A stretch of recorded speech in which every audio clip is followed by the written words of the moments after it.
સુરતમાં ખાડીપુરની સમસ્યાનો કાયમી ઉકેલ લાવવા એક્શન. ખાડીપુરની સમસ્યાનો ઉકેલ લાવવા ખાડીઓનો સર્વે કન્સલ્ટિંગ એજન્સીઓને સોંપવામાં આવી કામગીરી. એજન્સી દ્વારા હાઈટેક ડ્રોન દ્વારા ખાડીઓનો સર્વે. જુલાઈ માસમાં 2 વખત આવેલા ખાડીપુર બાદ તંત્ર હરકતમાં આવ્યું છે. ખાડીપુર નિવારણ સમિતિની રચના બાદ કામગીરી. હાઈટેક ડ્રોન મારફતે સર્વેની કામગીરી. નાના મોટા તમામ ખાડીપટ વિસ્તારોને ટેકનોલોજી આધારિત સર્વે. સમગ્ર સ્થિતિનો તાગ મેળવ્યા બાદ કાર્યવાહી કરાશે. પ્રથમ તબક્કે સારોલથી ડ્રોન દ્વારા સર્વેનો પ્રારંભ કરાયો. કોમર્શિયલ બાંધકામો અને દબાણોનું ચોક્કસ મેપિંગ કરાશે. 35 મિનિટમાં 3 થી 4 કિમી વિસ્તારનું સ્કેનિંગ થાય તેવું હાઈટેક ડ્રોન છે. ડ્રોનની મદદથી મળેલા ડેટાના આધારે પ્રાથમિક રિપોર્ટ તૈયાર કરાશે. સુરતમાં આવેલા ખાડીપુર બાદ તંત્ર હરકતમાં આવ્યું છે અને ખાડીપુરની સમસ્યાનો કાયમી ઉકેલ આવે તે માટેના પ્રયાસ હાથ ધર્યા છે, જેને લઈને સુરતની અંદર હાઈટેક ડ્રોન દ્વારા ખાડીઓના સર્વેની કામગીરી છે તે હાલ શરૂ કરી દેવામાં આવી છે. તસવીરો સુધી જોઈ શકો છો તેમ કે સુરત મહાનગરપાલિકા અને જે ખાડી પૂર નિવારણ સમિતિની મળેલી બેઠક બાદ છે તે કન્સલ્ટિંગ જે એજન્સીને આ કામગીરી સોંપવામાં આવી છે અને તસવીરોમાં જોઈ શકાય છે તેમ કે હાઈટેક ડ્રોનનો હવે ખાડી પૂરની સમસ્યાના નિવારણ માટે સર્વેની કામગીરી હાલ શરૂ કરી દેવામાં આવી છે.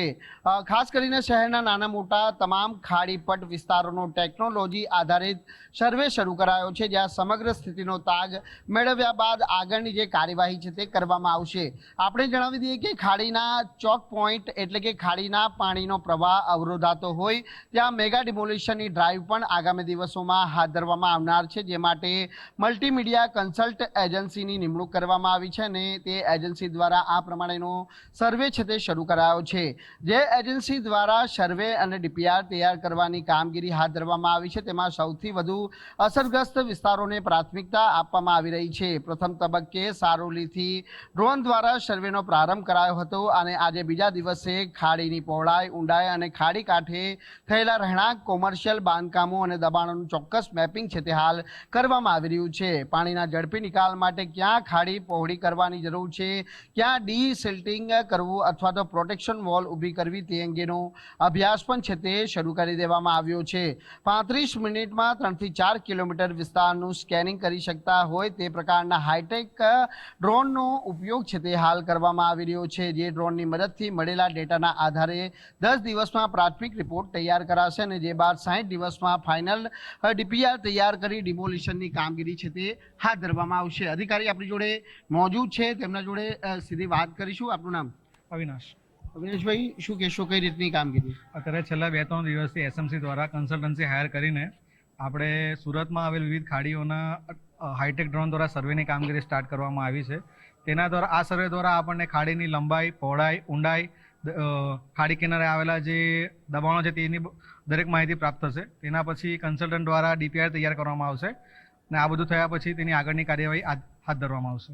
એટલે પ્રાથમિકતા કઈ રીતે અહીં ખાડીના સર્વે દરમિયાન આપવામાં આવી રહી છે? શું મેપિંગ કરવામાં આવી રહ્યું છે? ખાડીના સર્વે દરમિયાન મેઇન એની પ્રાથમિકતા આપણે ખાડીની જિયોગ્રાફીને લઈને છે. ખાડીની લંબાઈ, પહોળાઈ અને એની ઊંડાઈ કેટલી છે, તેમજ ખાડી કિનારે કયા કયા દબાણો આવેલા છે તેની માહિતી પ્રાપ્ત થશે ને એના પછીની આપણે આગળ કન્સલ્ટન્ટ ડીપીઆર બનાવીને એની આગળની કાર્યવાહી આપણે હાથ ધરશું.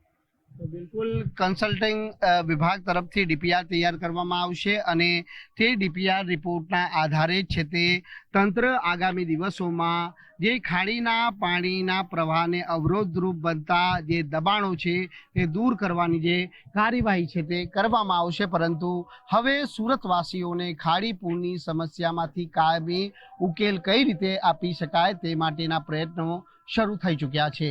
જોવાનું એ રહેશે કે શું તંત્રનો આ પ્રયાસ સફળતાપૂર્વક પાર થશે કે કેમ. કેમેરામેન દેવાંગ રાણા સાથે રાકેશ બ્રહ્મભટ્ટ, ગુજરાત ફર્સ્ટ.